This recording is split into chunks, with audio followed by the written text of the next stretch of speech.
All right, real quick. If you've ever yelled at your phone like, man, why nobody ever talks about this? Congratulations. This podcast is for you. Welcome to the People's Voice, DC, where the city finally gets the mic. And now, this ain't one of those podcasts where everybody sounds smart, but nobody actually saying anything. We talk real life, DC life. The kind of conversations you have after work, on the metro, or when the group chat gets serious out of nowhere. Yeah, we talk politics, but don't worry. Nobody yelling over each other. Nobody reading off cue cards. And definitely nobody pretending they got it all figured out. We're talking housing, money, schools, mental health, culture, faith, purpose, relationships. Basically all the stuff that actually affects your life, but somehow never gets explained right. This podcast is powered by Rising Voices of Politics and founded by Reverend Michael Campbell. But listen, you don't gotta be a politician, a preacher, or an expert in nothing to belong here. If you got opinion, questions, or just a story to tell, you already qualify. And the energy, chill, honest, a little funny. Sometimes deep, sometimes light, but always real. Catch us live every Wednesday at 6 p.m. on YouTube and social media. Miss it? Cool. It drops the same night at risingvoicesdc.org, and you can listen anytime on Spotify. So whether you're outside, inside, commuting, procrastinating, or just tired of podcasts that don't sound like you, tap in, tune in, laugh a little, learn something. This is the People's Voice, DC, where the conversations make sense. The people are real. And yeah, we might even say what you've been thinking. Welcome, welcome, welcome. Did you miss me? Did you miss me? Listen, I tell you what I did not miss. I did not miss having to go back to work. I love my kids. I love my students. But listen, they came back like on another level. And pray for me. Pray for me. The weekend's coming soon, halfway there. But we'll get there. Listen, I'm excited about today. We have our wonderful guest, counsel at large candidate, Mrs. Candace Tiana Nelson. I'm very, very, very excited about this conversation. This candidate brings over 20 years of experience across all three branches of DC government. So I'm excited to just hear some of her ideas and some of her plans and her vision overall for the city, where we can go. With that type of experience, I just can imagine that she has come across pretty much every issue that we'll be talking about today, that she's well knowledgeable all across the board. And so I'm excited. But without further ado, we're going to look at this video that I'm going to ask her about, and I'm going to bring her on board. So stay tuned. Now to the parking situation after our winter storm. Residents are getting creative, using suitcases and folding chairs to reserve spots. And leaving some choice notes, too. Yeah. It is a controversial topic of snowstorm etiquette. Are you allowed to save a parking spot that you dug out? People have a lot of thoughts about this, so you can go back to it later. Well, News 4 transportation reporter Adam Tuss is on parking patrol for us tonight and has more.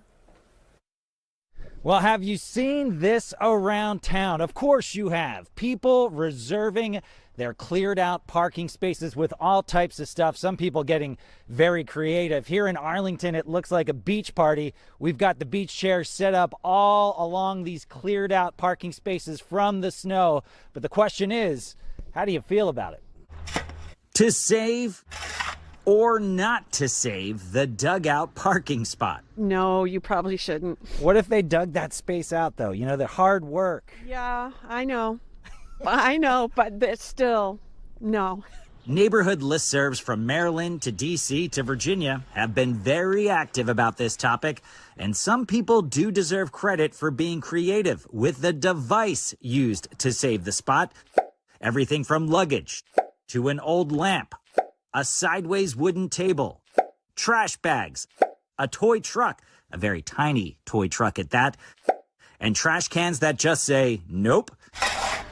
Arlington resident Matthew, digging out himself, says what this all really boils down to is respect, and he's okay with certain people saving spots. I don't think it's a big issue. Normally, like my wife and I talked about it, if you normally parked in the parking lot, we don't mind. But if you're like somebody new that maybe lived down the street or whatever, then we kind of take like offense to it. One resident tugging at emotions with a note left on a chair saying, "We worked hard to clear this space. Please save for me and my baby when we return. Thank you." I think it's a good idea because they worked hard. You know, a lot of the stuff was solid ice. And on the flip side of that, resident Susan, who is just now driving her car today. I didn't get out for 10 days, or well, yeah, close to 10 days.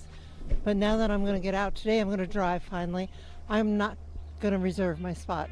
Just know that throughout the entire area, public parking is generally considered first come, first serve, and saving spaces is not allowed. But I'm not here to be preachy or tell you what to do. On Parking Patrol, Adam Tuss, News. Welcome, welcome, welcome. Listen, folks, please do not put your chair out in the parking spot and try to reserve your place. But I did want to ask, how do you feel our city has responded to this snowstorm, which resulted in so much ice? Sure. And can I just thank you for inviting me to be here? I'm super excited.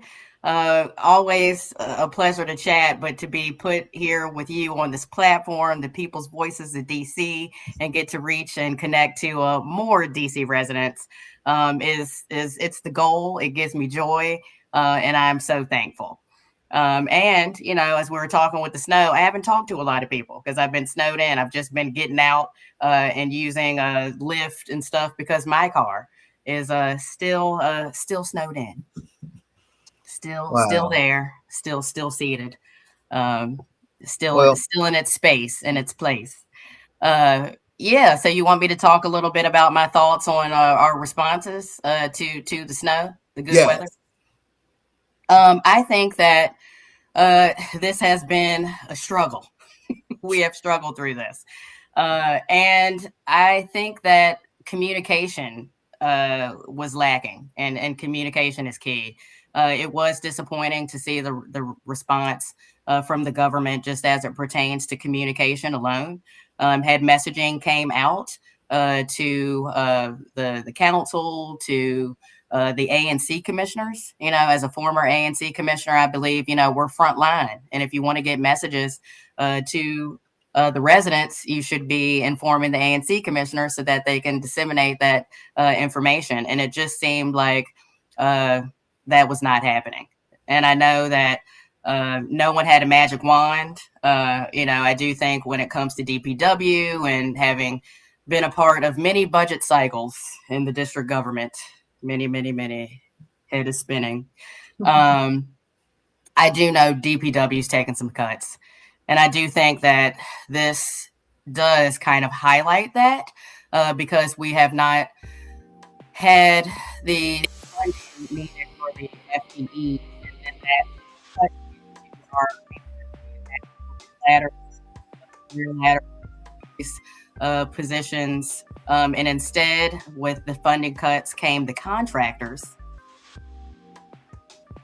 that are riding around in Waze app, you know, don't know what quadrants they're in, and they just don't have the equipment that's needed. Now, mind you, I know Mother Nature, the good Lord above, I'm not, you know, going to argue against the reason why it was the snow and then the sleet and then the snow again to give us what we have out now. I went to an event last night. I could have came in and introduced myself as Jane Brown. I was sliding around, slipping and sliding on that ice to try to get through. And it is clear when you go to different neighborhoods and different spaces, some people have had more help, maybe because they have help from a management, property management, or something like that. But for folks who don't have that help and they're responsible for shoveling out the sidewalks and stuff in front of their houses, it has definitely been a struggle. It has been a struggle. So I agree. And my prayers go out, especially to our seniors. Yes. I have an 85-year-old grandfather who lives in Ward 1, who usually walks right up 14th Street to the Giant almost every morning at a Target. And so I think about those type of situations where I know he can't safely walk up. Yeah. When I was at the council, I was chief of staff for Janice Lewis George.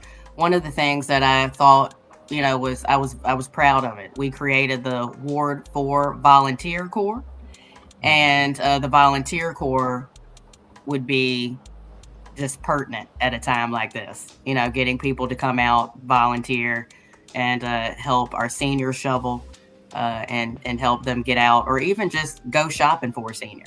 We have these senior villages where they're going out, picking up medication, picking up groceries, toiletries, anything like that. So they can stay in, but those of us who are a little more mobile can go out. Unless you hit that ice like I did the other night and you slipping and sliding. So let's I'm excited about your experience, and I'm going to give you a chance to highlight that in your response. But I wanted to get right into something that I didn't see from any other candidate, but that stuck out to me.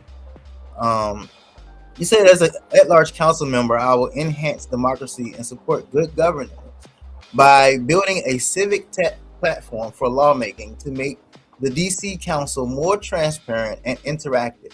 Residents should be able to track bills, propose amendments, and engage in public comment without wading through PDFs or showing up in person at 10 a.m. on a Tuesday. Lowering barriers to running for office, like reforming ballot access and public financing, so working class candidates, especially in Black and Brown communities, can run viable campaigns. Democracy can't thrive, and I can't even see the rest of it, when only the wealthy can afford to compete. I totally agree. Thank you. I hate to bring up one of your opponents, but I can recall a situation where Madam Laniqua Dominique Jenkins was open and spoke about some of her struggles and issues her last candidacy. Even Madam Sharice Muhammad was open about some matters that she experienced, and myself, when I ran, I definitely experienced some of those same hurdles. So I'm very excited to hear you talk about transparency as well in our government. Me, as someone who have to do so much, I have a full-time job, very active in ministry, and also trying to be as active representing and fighting for our community as well.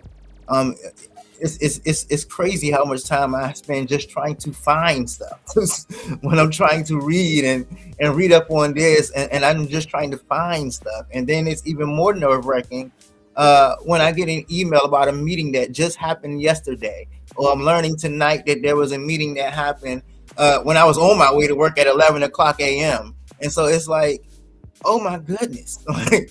Please, like I know I'm not the only one, and I always hear the same thing from everyone. So why can't we just make this system better and make it work for just about all of us, at least most of us, instead of just a select few? So I'd like to hear your thoughts on that more. Yeah, absolutely. I mean, I am running because I believe leadership is making people feel seen and heard. Yeah. And in order to do that, you have to listen. And a part of that is making sure that government is accessible so that you can hear. And, I remember taking it back to Jim Graham. You remember him? Yes. God rest his soul. I was a legislative analyst at DHS, and he brought hearings to the people. I don't know if you remember this, but he took hearings to DC General, and people could just come straight from their room down to testify and then Wow. return. And I would love to utilize our technology in doing that, taking hearings out to the people to make it easier for us to hear from them, but also extending the hours in which we have our hearings. And I don't mean, going back to like the marathon hearings, not taking a break between public witnesses and government witnesses. What I mean is just different time frames in an extension like that. So having hearings from like 10 to 2 on a Saturday, or 10 to 5 on a Saturday, or having hearings that start at 7 p.m., 7 to 11. Just, it doesn't matter that they're virtual, because people are still struggling to make it even virtually, given the time frames that, the hearings are held. So if we extend that and open up our hearings and holding them in different time frames, we're taking the government to the people by making it more accessible so that we can hear from them. Listening is a part of leadership. And I do believe that it's probably the most important part, right? Yeah. You cannot sound like the people you're representing if you are not listening to the people that you represent. I grew up in a space and a place. If you've talked to me before, but for some of the listeners out there, if you hear a twang falling out from time to time, it's because I grew up in Winchester, Virginia, on the side of a mountain. I went to an elementary school called Apple Pie Ridge Elementary. Sweet name, sour experience. I often felt invisible, unheard. Like I woke up and had an invisible smoothie in the morning for breakfast. There were not people who represented me that looked like me, or that shared my values. And so that is what shaped me being the advocate that I am today, making sure that in any role I've served, the people were at the forefront of my mind so I could amplify their voices. And it was very clear to me that it just was a burning fire, like in my belly, that when I started to feel that I was not seen or heard here in the district, that I wanted to step up and serve in a new way. Wow. I love that. I love that. And just moving right with that theme of fighting for the people. You're talking about fighting for a living wage. Yes. And that to me is very important. I have been calling for our minimum wage to be outright just lifted. And I don't think that this system is keeping up with the expenses that our constituents are facing on a daily basis. So you said that you will fight for a living wage for all. Everyone with a full-time job should be able to afford to live, raise a family, and thrive in our city. I fully support the creation of the Labor Advisory Council and believe it will be instrumental in helping the mayor and the council propel the city toward a living wage for all. And like, I really want to know what motivates you behind this. Number one, just to hear your heart behind it, and I also want to hear more about how you plan to do that. Absolutely. I am from a working class family. My father worked 12-hour shifts at Rubbermaid after retiring from the military. And my mother worked full time at the hospital while she was getting her her bachelor's and master's degree in nursing. And she was a member of the union, and she would come to DC with her union members and testify before Congress. And so having that in my background, seeing my parents, their work ethic, their advocacy, especially through my mom, through labor. I was a member of the union. Shout out to AFSCME Local 1000 when I was at Department of Employment Services. And at Employment Services, I actually was in the union and in management. So I got to sit on both sides of the table. I got to facilitate meetings for the Labor Management Committee. And I say that in every agency that has unionized members, has a union, it should be mandatory that they have regular Labor Management Committee meetings. A lot of things can be solved there. A lot of things can be solved there if you just are regularly meeting, keeping conversation open. As you showed in your screenshot there from my website, where labor is, Labor Council should be. That Labor Council we should be governing together. They shouldn't be treated as this outside organization. Oh, no. No, they need to be at the table. And to do so, I think it would be great to have a council, the Labor Advisory Council, that is advising the mayor, advising the council.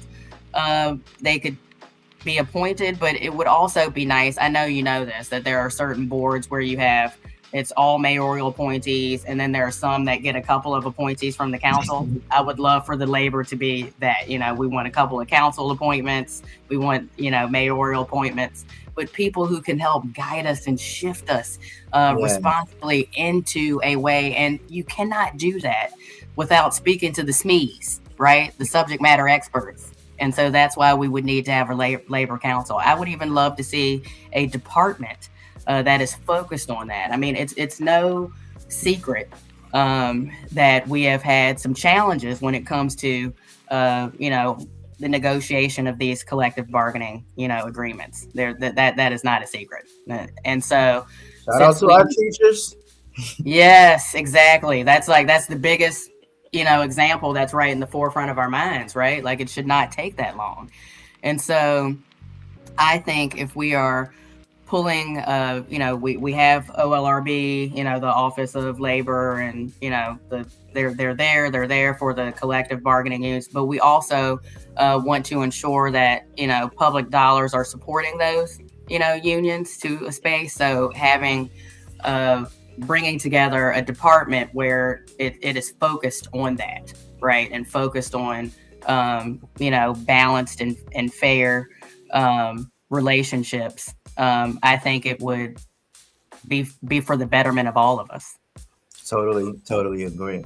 So we got about a few minutes left. I definitely want to cover two more topics: our education and our housing. Yes. And I definitely just shouted out our teachers union and yes. and praying for all they've had to endure over these past few years that they should not have had to endure. But we're going to take a quick break. I got a video that I wanted to see about our schools. I want to hear your reaction to this video. We're going to talk about education, and then we're going to jump right into housing. Okay. Now, a story you're seeing first on WUSA 9. School isn't always easy for our children, but getting there shouldn't be stressful. Some students in our area spend hours every week commuting across town. Kids who live east of the river have the longest commutes. Delia Gonzalez tagged along to get a better look at what education equality really looks like. The day starts around 6 a.m. for 13-year-old Julie Behrens. Around 7, she and Dad leave home in the Hillcrest section of Ward 7 and drive to Union Station. My wife and I are both from D.C., and we were kind of thrown on the metro at a young age as well. We look at it as a learning experience. Julie has, learned the bus system and the metro system. She's gained a certain amount of independence. JB is an optimist, but he breaks it down. It's not just the drive to school, it's everything about education in D.C. that's a bit overwhelming. From deciding where your kids go to grade school, getting in, jockeying for position, all of that is very stressful. About 25 minutes later, Julie steps out at Union Station to begin her leg of the journey, meeting other middle school commuters along the way to Tacoma Park. Then she heads to the bus for the final ride. Have a good day. To DC International Public Charter School. All in all, it took Julie just about an hour to get to DCI here in Tacoma Park. That was 3 modes of transportation. Now, to begin my long commute back home. My name is Bailey Moore. Bailey Moore is a senior vocal student at Duke Ellington School for the Arts. School here doesn't even dismiss until 5 p.m. It has gotten easier. Bailey has show choir for another hour or so. Tonight, she got off at 7. I'm really tired. Sometimes I go to bed so late that I'm like in class trying not to fall asleep. She's a confident commuter, but says there have been close calls. I went to Easter Market and it was late and I was just waiting for my brother to come, and then I just saw a guy. He was screaming at the top of his lungs, like acting really crazy, and it was really scary because he was like coming this way. Sometimes my parents tell me to wait inside the Starbucks until we get you. I also learned you can't have your headphones on when you're walking. In DC, kids ride free, but these long commutes could be costing them. It's already getting dark. Yes, they are street savvy and independent, but there's no denying these children are tired. Let's get back to our middle schooler, Julie. Is there traffic on the bridge? She gets home and immediately crashes on the couch while Mom gets dinner ready. It's about 5:30 now. Her dad and I both had to commute to school when we were younger, and It's just following how it in our is. footsteps, just how it is, which is kind of sad because 35 or so years later, it's still how it is. Very few schools east 35 years or so later, it's still how it is. That's right. It's crazy. I can just relate to my sister who had to commute to Easter Market. Many know that I grew up and I'm from Potomac Gardens, and I had to experience that same commute, getting home late in an area that people think is generally safe, but definitely is not safe. And like the other girl, like you get home and you your mind should be on getting your homework done, studying for your test tomorrow. But Right. instead, you tired and you like, I'm about to crash. When I wake up, I got to eat dinner, and now I'm taking a shower, and now I'm sleepy again. Like, it is crazy. What is your reaction? Yeah. First, I'll just say that I believe, you're not living if you're not learning. And I am advocating for learning starting from, under 3, like from as early as possible to as late as possible. My grandmother, 97 years old, she still reads a book a month. She's just sharp. And so if you're not, you're not living if you're not learning. And I'll tell you about, and I'll see if I can find this for you. Not sure if you're aware. So I'm in an emerging leaders program. And so again, that's me learning. Right. And, I'm always taking a class or something. But in this program, they told us about a study that the DC Policy Center did with OSSI. Have you heard about this? No, I haven't. We're gonna stay connected, right? Yeah. But it was fascinating. So in this study, they reached out to the parents, teachers, and kids, and they're showing us these percentages, and they're talking about just this. So it's timely. They're talking about like transportation, commutes to school. Wow. And me, I'm an analyst, right? Analyst by heart, started my career off, as an analyst. And so I'm asking all the questions, and in my mind, I'm thinking in KPIs and trying to figure out, what's going on, just letting my wonk flag wave. And I'm like, okay, wait a second. How long are these commutes? Where are they coming from? What school? Like all of this, right? So it's fascinating because like the parents had these high percentage, like, 60 some percent, like, yes, the commute is safe. This, everybody's fine, that kind of, and then you get to the teachers and they're like, yeah, felt pretty safe or whatever. You get to the students and it was lower, because I was like, okay, so clearly they don't feel that safe. And so now I'm curious to see, and it was interesting how they shaped the questions as well. Cause they were like, at school, do you, feel like there's an opportunity for violence, or do you feel, because I guess they just didn't want to come out and be like, are you scared at school? So it's interesting how they were like shaping the questions too, like violence, is it around you? That kind of thing. Wow. And so it was insane, and I was like, are these kids in the same families as the parents? Because it would be insane if the parents are like up here and the kids are down here and they're in the same household. Because like you said, in the experience, your sister, like the, long commutes to school, you're also going through different pockets in the city that have different safety levels. Yeah, that's real. When I was president of the Ward 4 Democrats, we had an education committee, and I went out with them, and we followed students that were, graduating, coming out of 5th grade, going into... Wait a minute. I just got to pause and highlight something for the people to hear. This was the Ward 4 Democrats who felt it necessary and important to have an education committee. Oh, absolutely. This is Ward 4 Democrats.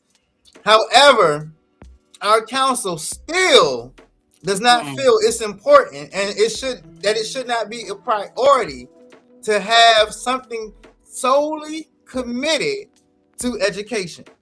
But that's right. I agree with you. I want to see the education committee return. I mean, I really do. I've heard the argument that people are like, oh, well, if it's in the committee of the whole, that means everybody's focused on it. It still needs its own. It needs its own committee. It needs its own special place, and especially for hearings and no, it needs to be its own committee. I agree with you on that. I was telling the story about when Ward 4 Dems president, set up an education committee. We decide we're going to go on a commute with the kids who are graduating from the Brightwood Education Campus and then going to Ida B. Wells. Right. So we're mapping out their new commute paths, right? New journey to school. And I'm riding with them, we're taking the bus, we're getting off, but when we were walking to the bus stop, we're right down at Georgia and Missouri, there's needles. And mind you, like, you might be graduating from 5th grade, but I know I'm still curious, and I was definitely curious in 5th grade. Right. And you don't know if they have the maturity to, just to not touch the needle or anything. So that scared me. So I'm immediately like, beep, boop, bop, boop, like on the phone, calling. At the time, we had a deputy mayor for operations and infrastructure, DEMWA. That office was existing. And it actually got elevated to that office because when I called DSLBD and was like, are the main streets in charge of cleaning up these bus stops? When I called DDOT, when I called DPW, I was calling around, and it was like volleyball. Everybody was going back and forth like, no, it's not us, it's so-and-so. No, it's not us, it's so-and-so. And I'm like, who is responsible for cleaning up the bus? Because I need these needles gone, y'all. Right. And so I got a call back, a shout out to the former, deputy mayor, Lucinda Babers. She called back directly and was like, Madam President, we will look into this, and we will coordinate. I miss her. I miss that office, because that's good governance, coordinating, and she had all of those agencies in line. But just simple things like that. If people have not, I encourage you, tag along, just like the news reporter did, and go on some of these commutes so that you can see what the kids are seeing. For sure. Yeah, for sure. So before you leave, I do got one more reaction. So I told you I was chatty, Yeah. I love it. I think we let's do this again. We can chat some more. So I got one more reaction from you. And then we're gonna let you go. Here we go, right here. This building behind me has been praised by DC Mayor Muriel Bowser as a successful part of her fight against homelessness. It's called the Ethel, named after Ethel Kennedy, a longtime advocate for social causes in DC's neglected neighborhoods. Formerly homeless residents live here, mostly rent-free. But our investigation found that they're not the only ones who benefited. City officials sold the developers the land underneath this building for $10 and a promise that they would build affordable housing on it. Records show that the developers later sold the land for $7.1 million in a complicated transaction that still allowed the building to be built here. They're getting paid this money in part from city rental vouchers meant to benefit the people who live here. The financial details of the land sale and other aspects of the deal get pretty complicated. But in short, we found that the developers stand to collect millions of dollars on top of an $8 million developer fee that experts say should alone have compensated them for their work. This money comes from subsidies approved by city officials. 3 experts who looked over the building's finances for us questioned whether the district is doing enough to avoid overpaying developers. All of them said the developer's sale of the land appears highly unusual. One expert told me that taxpayers are, in his words, getting screwed. One of the taxpayers are getting screwed. Yeah. Those are the facts according to, and shout out to all of our news contributors here on the People's Voice. We had clips from the Washington Post, NBC News, Channel 4, and so we definitely thank those and credit those news reports to those people. But what are your thoughts about housing? This is just one of many of examples of what we feel like is just being a disgrace. We have a mayoral candidate, Council Member Janice Lewis George, who is championing social housing, as have the rising voices of politics. But what are your thoughts? Housing is a human right. And for me, you've touched all the areas that I care about the most, because I want, accessible, affordable, and quality education, healthcare, housing. Because I feel like once you provide somebody with access to a solid foundation in their life, it fixes all the other issues. It goes over here and it helps to keep us safe. It starts to fix public safety. It starts to fix, these other issues if you've got it together when it comes to your education, your housing, and your healthcare. And it's so important for us to be stable, in our housing. So I'm going to fight for people to have that foundation, because it is a human right. I saw a lot when I worked at the Department of Human Services, so I won't even go into that. But we do know that is the agency that runs, homeless services for the district. And I saw a lot of things that were just heartbreaking. Even this news that we just heard, heartbreaking. When it comes, I have an interesting idea. I'll share it first with you here. When it comes to sales, and I could tell you a story about what happened in my single member district when I was the advisory neighborhood commissioner for ANC 4A and 4A06 specifically for that SMD. Something similar to what was being said there, right? So organization, they buy military road school. They turn it into land. They buy it for a price. They sell it for $8.3 million. Wow.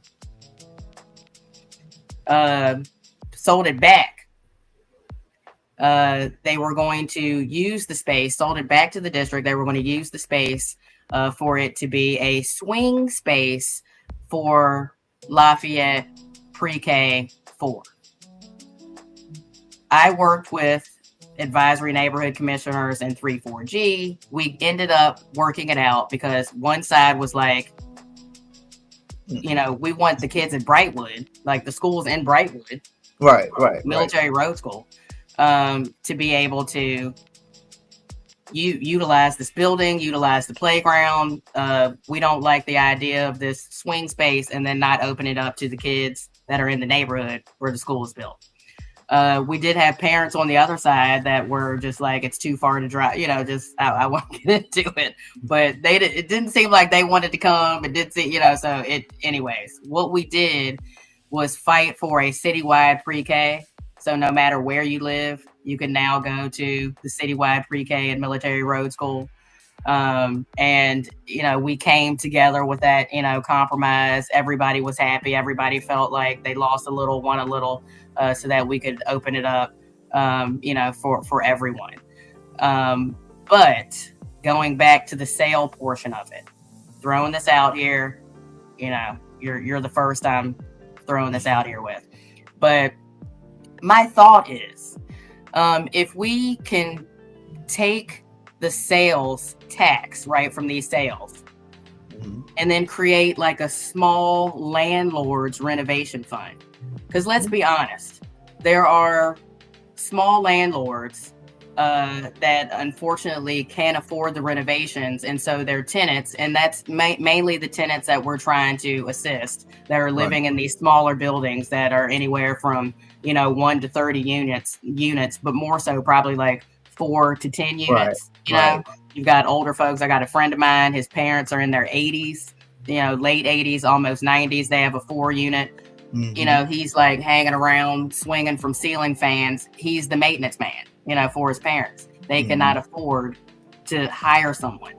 And so if we set something up, I think we're helping people, you know, low to no income community that are living in these older buildings, that have these landlords that can't afford to do, you know, the renovations. And so it makes something more positive out of these sales. If we take, you know, sales tax from that, help the smaller landlords, and then we're really helping the residents who are in these, you know, places that are living in some conditions are unsafe. I love it. I love it. You know, and here's the thing: my 85-year-old grandfather that I'm talking of, he is the president of his building. Nice. And so, I was president of my condo association. Like the same thing that you're saying is, I'll share this. They are right now having issues in hiring a management company and affording these renovations. And so then we got to pay all these increasing property taxes because it's a co-op and everybody wants to keep owning their own, you know. And so like that really hit home. So I'm really excited about that. I'm glad you. All right, so I'm gonna start. You know, that is something that I would love to see, because like I said, you know, we watch things like that and it's heartbreaking. And I think to myself, how can we take this situation and make, and I'm like, oh, you know, sales. So I'm glad I threw it out there. I'm glad so I will continue to do that. That'll be something I'll push for when I win. Yes, when you win. Yes. Right. And so listen, we were so excited to have you come. This was excellent conversation. This was a timely conversation. Shout out to our best guest as far as being obedient to our time. Yes. Yeah, but I'm definitely excited about this upcoming race. I got to also put out there as a board member of our Marshall Heights Civic Association that I'm excited that you will be coming this Saturday. Please be there, everyone. Be at the Capitol View Neighborhood Library this Saturday. And I believe at 11 a.m., we will have in person council at large candidate Candace Tiana Nelson. So I'm going to allow you to leave with your final words. Anything you would like to leave with the people, anything we may not have covered that you would like to be known or shared. The floor is yours, and you will be the last voice of the people's voice tonight. Thank you. I'm running, as I said before, because I love this city, because I was tired of seeing it being divided. I do want us to come together. I know that unity is not uniformity, but I do believe that we can move together better. Yes. I want us to focus more on what we have in common, come to common ground, because I just believe that's common sense. And I do want folks to know that Again, listening is my favorite part of leadership. And I want to make sure that people are heard and that we are doing this together. I am so excited to continue to travel the city and talk to more people. And I am looking forward to being in, as you said, Marshall Heights this weekend. I got a lot of ground to cover. So if anybody's interested, you can invite Candace to your corner or Candace to your couch because it's cold outside right now. But yeah, I've got a lot of ground to cover. So please look at the campaign, www.candace, CANDACE, FORDC.com. The platform, a lot of the things that Pastor Mike was talking about today, it's right there on the website. You can connect, you can volunteer. Let's do it.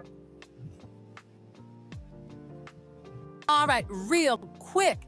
If you've ever yelled at your phone like, man, why nobody ever talks about this? Congratulations. This podcast is for you. Welcome to the People's Voice, DC, where the city finally gets the mic. And now, this ain't one of those podcasts where everybody sounds smart, but nobody actually saying anything. We talk real life, DC life. The kind of conversations you have after work, on the metro, or when the group chat gets serious out of nowhere. Yeah, we talk politics, but don't worry. Nobody yelling over each other. Nobody reading off cue cards. And definitely nobody pretending they got it all figured out. We're talking housing, money, schools, mental health, culture, faith, purpose, relationships, basically all the stuff that actually affects your life, but somehow never gets explained right. This podcast is powered by Rising Voices of Politics and founded by Reverend Michael Campbell. But listen, you don't gotta be a politician, a preacher, or an expert in nothing to belong here. If you got opinion, questions, or just a story to tell, you already qualify. And the energy, chill, honest, a little funny. Sometimes deep, sometimes light, but always real. Catch us live every Wednesday at 6 p.m. on YouTube and social media. Miss it? Cool. It drops the same night at risingvoicesdc.org, and you can listen anytime on Spotify. So whether you're outside, inside, commuting, procrastinating, or just tired of podcasts that don't sound like you, tap in, tune in, laugh a little, learn something. This is the People's Voice, DC, where the conversations make sense. The people are real. And yeah, we might even say what you've been thinking.